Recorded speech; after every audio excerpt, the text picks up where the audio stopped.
জংগী আন্দোলনৰ হুংকাৰ ধুবুৰী জিলা কোচাছপন্থী সংগ্ৰাম সমিতিৰ গোলাপগঞ্জৰ বিৰাটনগৰ চাৰিআলিত ছিনিয়ৰ ছেকেণ্ডাৰী স্কুলত কোচাছপন্থী সংগ্ৰাম সমিতি আৰু কোচাছপন্থী মহিলা সমিতিৰ এখন আঞ্চলিক কমিটি গঠন।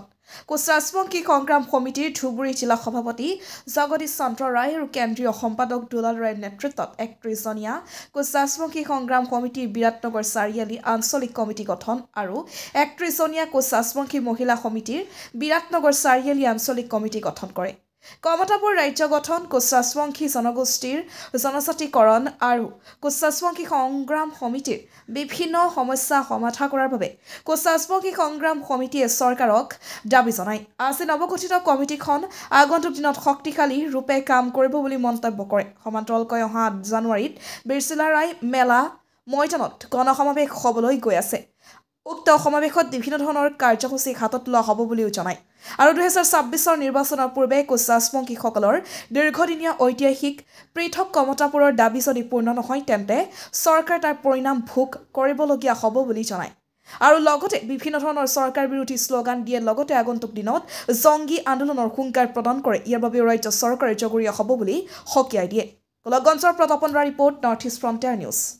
ডিচেম্বৰত বিৰাটনগৰ চাৰিআলি ছিনিয়ৰ ছেকেণ্ডাৰী স্কুলত বিৰাটনগৰ চাৰিআলি কোচ ৰাজবংশী সংগ্ৰাম সমিতি, বিৰাটনগৰ চাৰিআলি কোচ ৰাজবংশী মহিলা সংগ্ৰাম সমিতিৰ এখনকৈ দুখন সাধাৰণ সভাৰ জৰিয়তে নতুনকৈ আঞ্চলিক সমিতি গঠন কৰা হ'ল। সংগ্ৰাম সমিতিৰ আগত যি সবল স্থিতি আছিল তাতকৈ আকৌ বেছিকৈ সবল স্থিতিত কাম কৰিব বুলি সকলোৱে প্ৰতিশ্ৰুতি গ্ৰহণ কৰিছে ইয়াত।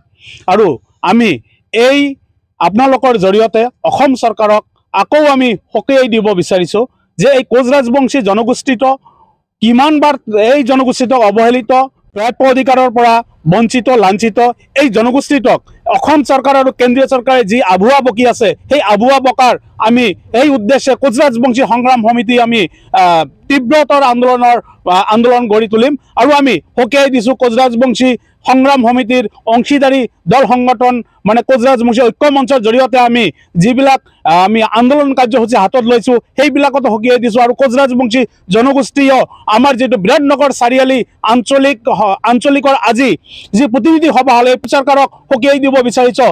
অহা ২০২৬ চনৰ বিধানসভা ইলেকশ্যনৰ আগতে যদি কোচ ৰাজবংশী জনগোষ্ঠীটোৰ প্ৰাপ্য অধিকাৰ আমি জনজাতিকৰণৰ অধিকাৰ নাপাওঁ তেতিয়াহ'লে যি অসমত যিখন চৰকাৰ বহি আছে কোচ ৰাজবংশীসকলৰ গুৰুত্বপূৰ্ণ ভূমিকা আছে।